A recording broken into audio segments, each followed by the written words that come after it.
2월 4일 새벽 예배를 시작하겠습니다. 사도신경으로 우리의 신앙을 고백하시겠습니다. 나는 전능하신 아버지 하나님, 천지의 창조주를 믿습니다. 나는 그의 유일하신 아들, 우리 주 예수 그리스도를 믿습니다. 그는 성령으로 잉태되어 동정녀 마리아에게서 나시고 본디오 빌라도에게 고난을 받아 십자가에 못 박혀 죽으시고 장사된 지 사흘 만에 죽은 자 가운데서 다시 살아나셨으며 하늘에 오르시어 전능하신 아버지 하나님 우편에 앉아 계시다가 거기로부터 살아있는 자와 죽은 자를 심판하러 오십니다. 나는 성령을 믿으며 거룩한 공교회와 성도의 교제와 죄를 용서받는 것과 몸의 부활과 영생을 믿습니다. 아멘. 다 함께 찬송가 425장 찬양하시겠습니다.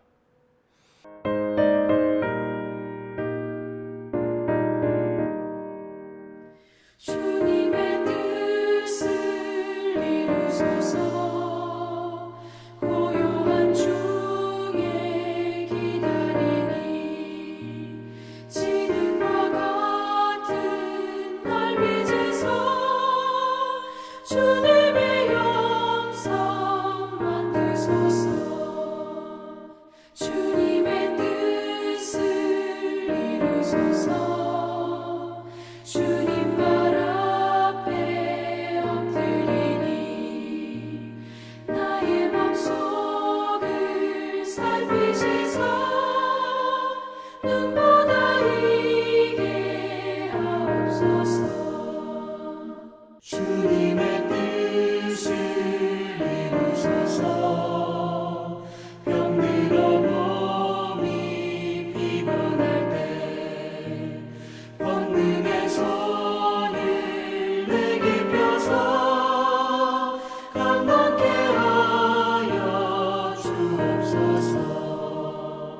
주님의 뜻을 이루소서.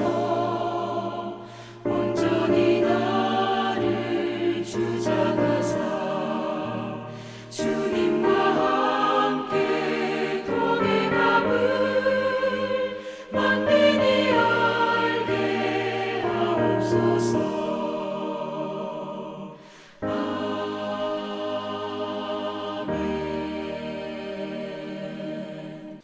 오늘 우리 공동체의 성령 읽기 본문은 출애굽기 9장 10장입니다. 그중 10장 21절에서 29절까지를 읽고 말씀을 나누도록 하겠습니다.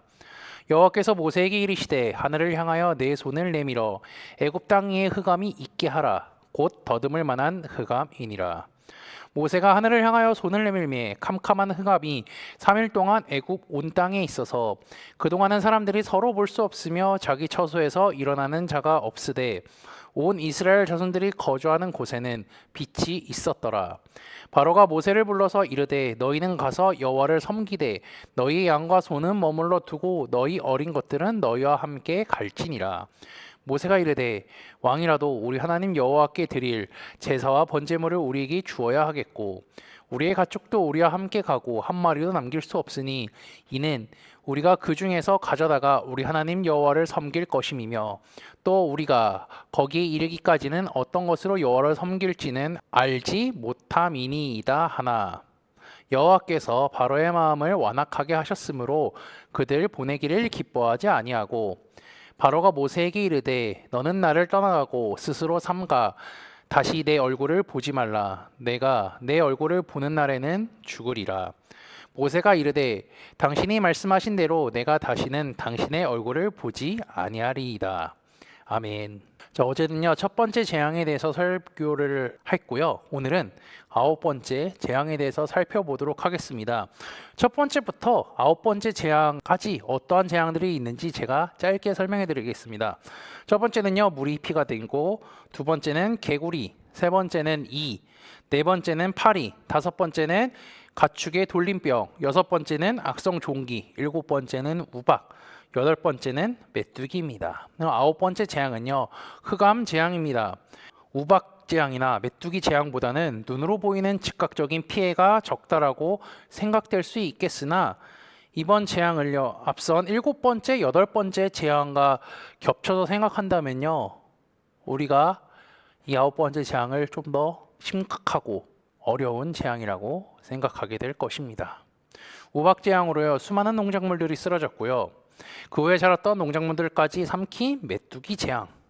이어서 태양을 삼켜버린 흑암의 재앙은요, 애굽 땅에 있던 아주 작은 농식물들까지도 삼켜버릴 수 있을 충분한 자연적인 여건을 갖게 된 것이죠. 이 캄캄한 어둠 속에서 사람들은요, 서로를 볼 수 없습니다. 그리고 자기의 집에 나와서 움직일 수도 없죠.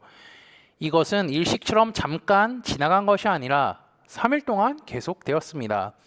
한시적이지만 모든 생명의 원천인 태양빛을 완전히 차단했던 거죠.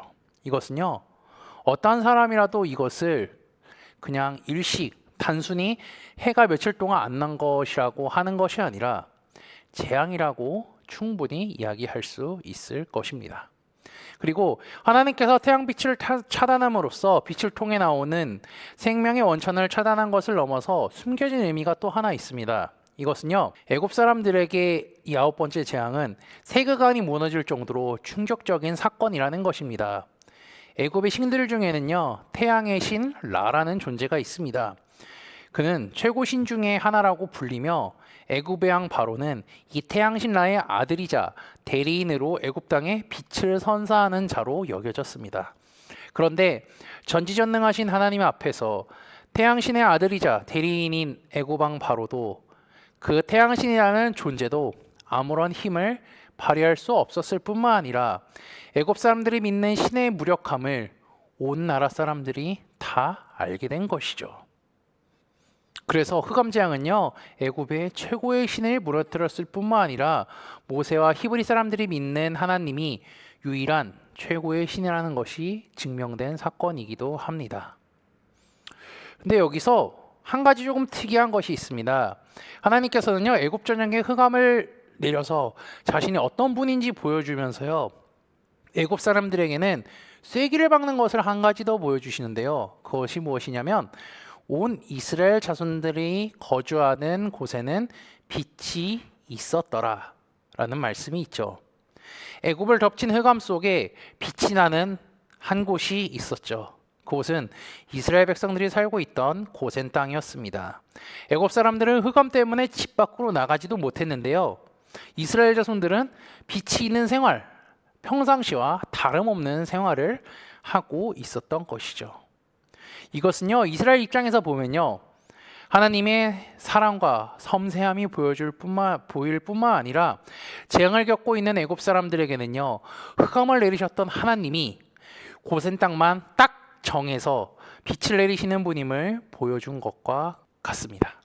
어떠한 사람들은 흑암만 내리는 것을 봐도요, 하나님이 위대하고 대단한 분임을 깨닫는 사람도 있겠지만 그것을 대수롭게 여기지 않는 사람들도 있었기 때문에 고센 땅에 내린 빛을 통하여서 하나님을 인정할 수밖에 없게 만든 거죠. 이렇게 하나님은요, 인간이 생각하는 것 그 이상으로 한 가지 더 이상을 보여주시는 분이라고 할 수 있겠습니다. 이제 이러한 상황이 3일 동안 지속되자 왕은요, 모세를 불러서 협상을 하려고 합니다. 24절은 협상의 내용이 나와 있는데요, 바로가 모세를 불러 이르되 너희는 가서 여호와를 섬기되 너희의 양과 소는 머물러 두고 너희 어린 것들은 너희와 함께 갈지니라. 이렇게 이야기하는데요, 모세는요, 단칼에 이것을 거절합니다. 모세는 절기를 지키는 방법을 모르기 때문에 자신이 할 수 있는 모든 준비를 다 해가지고 가려고 하죠. 이렇게 모세가 단칼에 거절하자 하나님은 왕의 마음을 완악하게 만들어서 이스라엘을 보내지 않게 만듭니다. 오히려 그는 모세에게 화를 내면서 이렇게 이야기하죠. 바로가 모세에게 이르되 너는 나를 떠나가고 스스로 삼가 다시 내 얼굴을 보지 말라. 내가 내 얼굴을 보는 날에는 죽으리라. 이렇게 말하죠. 모세는 당신이 말씀한 대로 된다고 말합니다.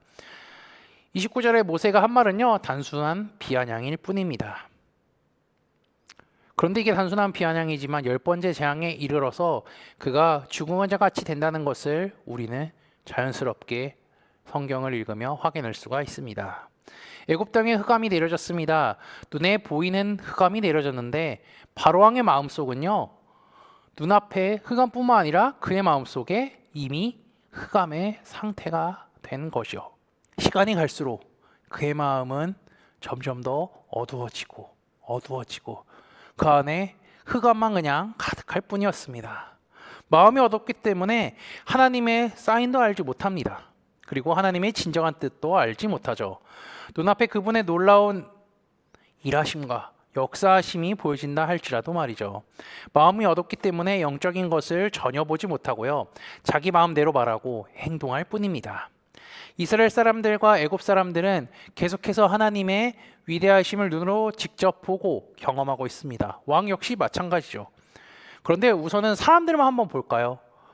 그 사람들은 마지막에 어떠한 선택을 하죠? 이스라엘은요, 하나님의 말씀에 계속적으로 순종해서 애굽을 나왔습니다. 그런데 애굽 사람들은 하나님을 알게 되고 하나님의 위대하심을 직접 경험했지만 애굽에 주저앉아 살아갈 뿐이죠. 이걸요, 오늘날에 적용하려고 해서 가져오면요, 좀 더 이렇게 표현할 수 있지 않을까요? 기적과 표적, 그리고 하나님의 말씀이 주어졌습니다. 그때 하나님의 말씀에 순종하며 살아가는 사람, 그렇지 아니한 사람으로 나눌 수가 있는 거죠. 말씀에 순종하면서 살아가는 사람에게는 하나님이 함께 하십니다. 그러나 말씀에 순종하지 아니한 사람은요, 하나님이 함께하지 않으시죠. 우리 성도님들, 우리 형제자매 여러분, 무엇을 선택하시겠습니까? 제가 이 질문 너무 뻔하게 질문을 했나요? 그럼 여러분들 당당하게 말씀해 보십시오. 당연히 믿음입니다. 모세는 하나님의 말씀을 선택했고요. 이스라엘 백성들 역시 그랬죠. 그러니까 고센 땅에 당연히 빛이 내릴 수밖에 없었던 것입니다. 그리고 하나님이 함께 하실 수밖에 없었던 거죠. 오늘 말씀을 기억하시며 모세와 이스라엘 백성들과 같이 하나님의 말씀을 선택하고 온전히 믿고 살아가는 코너스톤 형제자매들이 되시기를 주님의 이름으로 축복합니다. 다 함께 찬송가 545장 찬양하시겠습니다.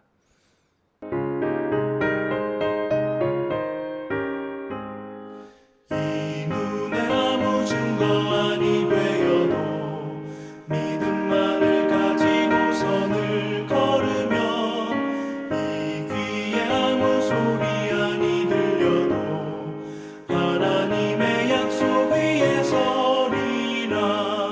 걸어가세 믿음 위에 서서 나가세 의심 버리고 걸어가세 믿음 위에 서서 눈과 귀에 아무 증거 없어도 이 눈이 보기에는 어떠하든지 이미 얻은 증거대로를 믿으며 이 맘에 의심 없이 살아갈 때에 우리 소원 주 안에서 이루리.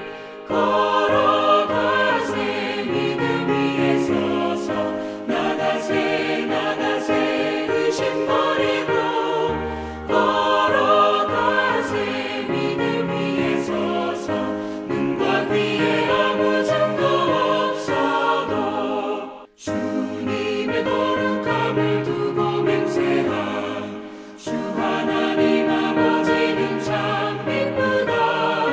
그 귀한 모든 약속 믿는 자에게 능치 못할 무슨 일이 있을까. 걸어가세 믿음 위에 서서 나가세 의심 버리고 걸어가세 믿음 위에 서서 눈과 귀에 아무 증거 없어도. 다 함께 기도하시겠습니다. 인간을 사랑하사 구원하시기 위해 독생자 예수 그리스도를 이 땅에 보내주신 하나님의 크신 사랑에 감사합니다. 그 크신 사랑을 기억하며 날마다 주님을 사랑하는 우리가 되게 하시며 신실하신 주님의 말씀을 굳게 믿으며 살아가는 우리가 되게 하옵소서. 애굽 땅에 흑암이 내려져 하나님의 전지전능하심이 온 땅에 보여졌습니다.